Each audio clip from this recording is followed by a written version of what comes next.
Are you questioning the competence of the members of the tribunal?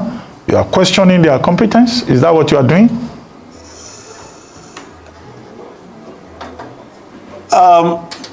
I am not questioning their competence per se. I'm saying they might not be in sync with the technology thus far introduced by INEC. And it's not their fault. You know what you know. You know what you learn. You know what you are taught, or the one you read yourself, or the one you studied yourself. I believe they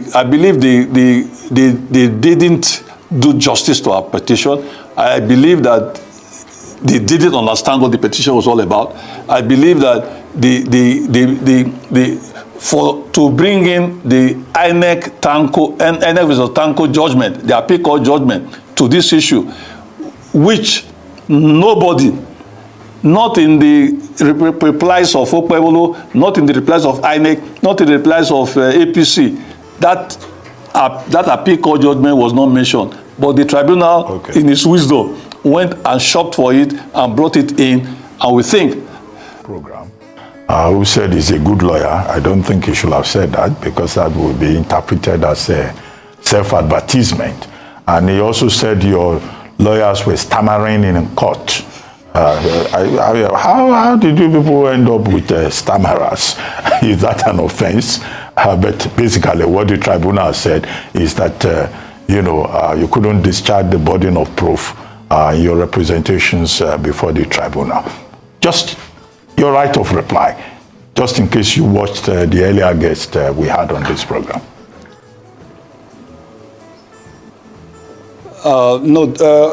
Ruben, thanks for having me. I missed that program. I didn't watch it, but I have an idea of what you will have said. So I can't thank you enough for having me, for having this right of reply. Now let's be clear on what we had yesterday. Yesterday, there was massive, huge travesty of justice. The tribunal, the three-man tribunal chaired by Justice Wilfred Apochi, for whatever reason, turned jurisprudence on its head. Now, when they say our lawyers were stammering, just to say that none of the lawyers yesterday spoke in court. So there was no issue of anybody, there was no need for anybody to stammer. Because it was just the judges to reel out the judgments that they have, the conclusion they got in those judgments. But what are the facts? What did we take to the tribunal? What did we expect them to look at? We have consistently said that we do not have any issues with the elections at the 4,500 and polling units in Edo State. Elections were held at that level. What we have said, which we took to the tribunal, was that there was substantial non-compliance with the provisions of the Electoral Act. And we broke it down in two parts. Number one, they did not fill, the INEC did not fill Form EC 25B, where the Supreme Court has said, if you don't fill those forms, all the results from those units affected are null and void. Now, Ruben, you permit me to say this. The Form EC 25B is not filled at the polling units. It's filled at the RAC centers. A RAC center is Registration Area Center. And it's filled a day before the elections at the RAC centers, where you have the SPOs and the presiding officers. There is no political party agent at the RAC centers.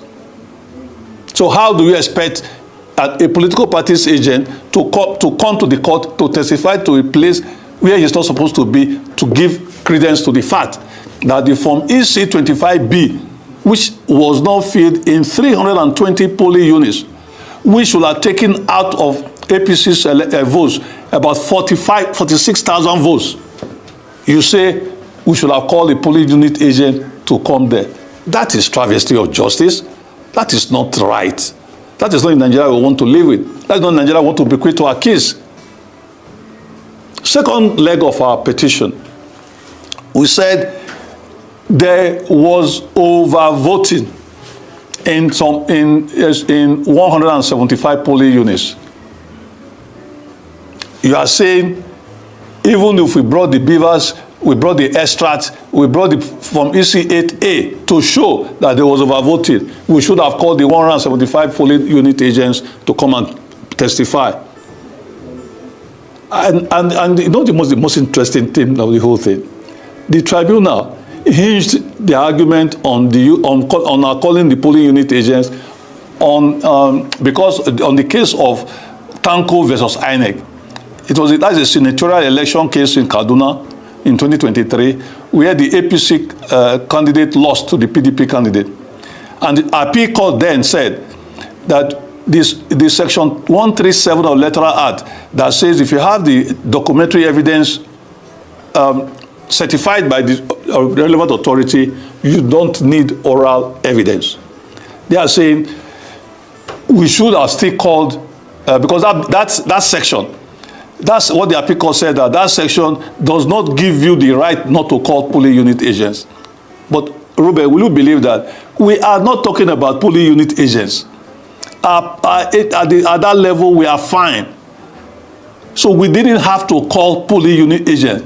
And in any case, in all our petition, in all the replies to our petition by the first, second respondents, there was nowhere, nobody mentioned INEC versus Tanko. What does that tell you? The tribunal made himself the fourth respondent in this case. They made themselves, they had an answer and they needed to work towards that answer, and they went to shop for a ruling that favored them, that favors that to get them to that answer. And they forget that in the Hope Uzodinma case, the police officer that came to tender those documents in court was not even on election duty. The Supreme Court accepted those documents because they were certified by the relevant authority. And here you are telling us we ought to have called polling unit agents. Our witnesses were not at the polling units where these infractions took place. Once again, I can't say this strongly enough. Our issues are not at the polling units. Dr. Aziegbemi, if you can hear me, let me interject at this moment. If you can hear me, let me interject. I understand all you have said. Thank you for setting the scene for the conversation. I want to come in at the point where you spoke of Section 137, because, of course, what was said was that what was faulted was the PDP's over-reliance, according to the court, according to the justice, over-reliance on that Section 137. And you're saying you submitted all the documents, so there was no need for you to call witnesses. However, the tribunal is saying that of the 19 witnesses that you did bring, most of them relied on hearsay. Why did you not bring witnesses who had been there, first-hand witnesses who could narrate what they saw? Why did that not happen? Because you had witnesses. So why couldn't you bring witnesses who actually were on the ground? Because they're saying the witnesses you brought were not on the ground. Yes, thank you. I think we are getting somewhere. I appreciate the question. You're getting the point. Now, our petition, once again, is not hinged on anything that happened at the polling units where you have party agents.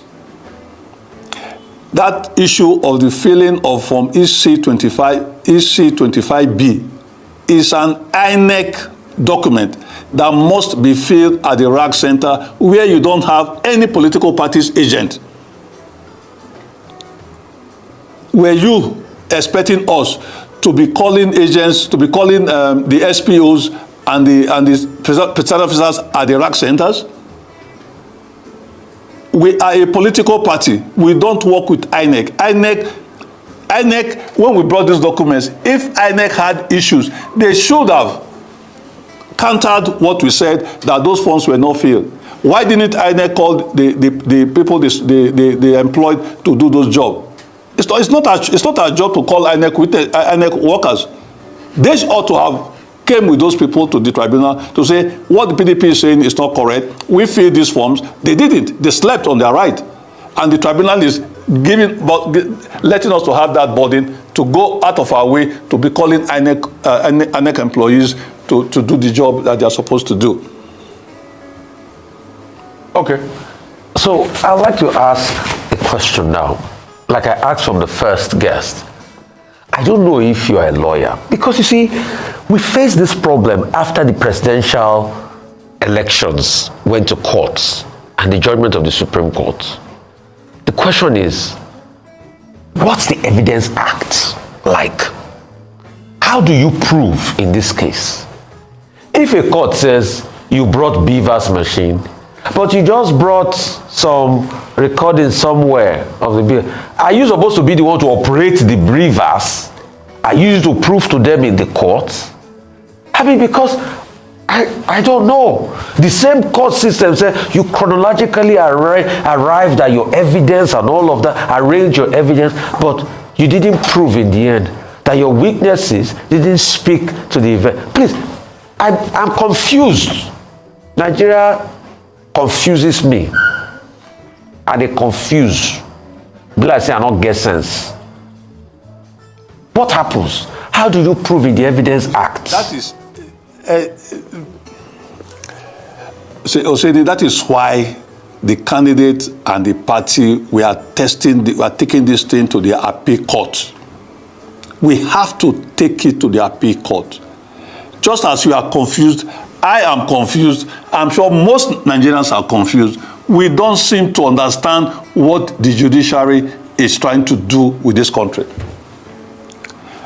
A document is brought to your court, certified by the authority meant to certify it. The materials were brought to the court. You admitted them. In ruling on the motions, some motions brought in yesterday, he said the court admits these documents, and he overruled the objections of the second and the third respondents. And you turn back and say, no, though we admitted those documents, but the documents were dumped on us. Is it that at this level, at the tribunal level, is it that they didn't want to read? Is it that they didn't want to look at those documents? Is it that they didn't have the capacity? Is it that something else made them to arrive at that conclusion that they arrived at yesterday? I'm confused too, like you were saying. And that is why we think at the appellate court and ultimately at the Supreme Court. Who is supposed to even, walk the Beaver's machine for the courts? I mean, they say you people brought Beaver's machine, but you didn't walk the Beaver. Who is supposed to? I don't understand. Please, I don't, because for the interest of, I don't know how this Evidence Act happened. Dr. Abati, maybe you might have some clarity, as you are a lawyer of many years of repute and training. I don't know how these things in the Evidence Act works. That's my confusion this morning. Dr. Abati, over to you. Okay, Dr. Aziegbemi, if I may come in here. Now, what the tribunal said is that, yes, documents were provided in as many bags as possible, but that documents do not speak for themselves. That you have to adduce the evidence, and that it's not their duty to go on a voyage of discovery of whatever was inside those bags of evidence. In other words, they were saying that you were not able to prove your case. That's the PDP and your candidate, in terms of overvoting and non-compliance. That's what they said, to be clear. And it was your duty to discharge the burden of proof. However, there was something else that happened that I wanted to draw attention to. About 24 hours before that tribunal delivered this verdict, there was some story in circulation about how there was a leaked ruling, and that in any case the tribunal was going to vote 2-1, that there will be a dissenting position. But at the end of the day, what that leaked, tribunal judgment has done is to say, well, the tribunal will rule against the PDP and your candidate. How did you feel? In case you saw that story, just before, did you see it as some kind of hanky-panky in the judicial process, or you thought, well, this must be fake news or AI generated, since we're in the age of social media? Yes, I saw that purportedly leaked tribunal judgment 24 hours before the judgment. I didn't make sense of it. I thought a few APC hotheads were just trying to boost their base, and I didn't lend credence to it. I just felt it was one of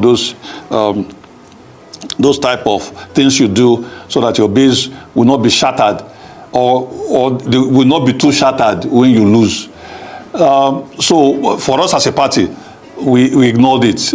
We didn't. If you notice, we didn't issue any statement on that. Many people called to say, "What is the party doing about that?" And I said, "No, we're not going to deal on rumors. We would rather deal with facts when we have them, just as we have them now." Tribunal has taken a decision which we think is clearly travesty of justice, and we think that they became effectively the fourth respondent in this case. And that is why we are going to the appeal court. Ultimately, we'll get to the Supreme Court and make sure that this travesty, the will of Edo people, which they freely expressed on the 21st of September, is up ahead when they voted massively for Aziegbemi and the PDP during that election. The introduction of technology and the use of BVAS and so forth are working against you, because it seems that in several of these cases, there's inconsistency with regards to where we really stand with this technology, how it's supposed to be interpreted and how it's supposed to be implemented. Do you think that BVAS is your biggest challenge in this fight?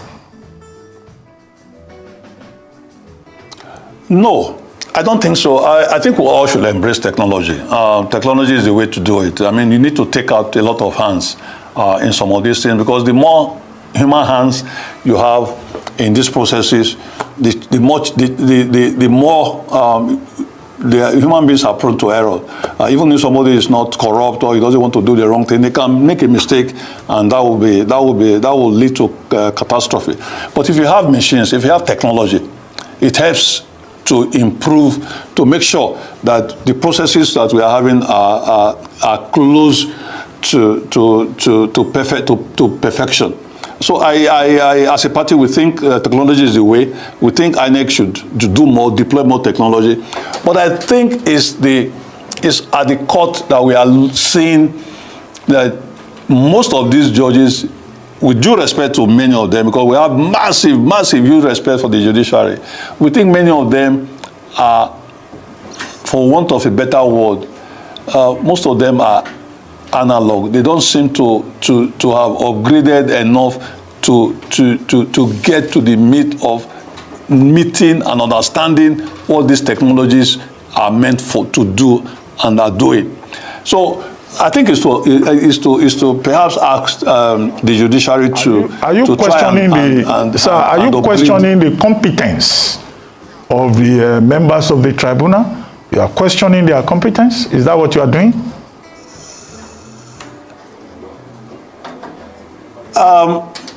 I am not questioning their competence per se. I'm saying they might not be in sync with the technology thus far introduced by INEC.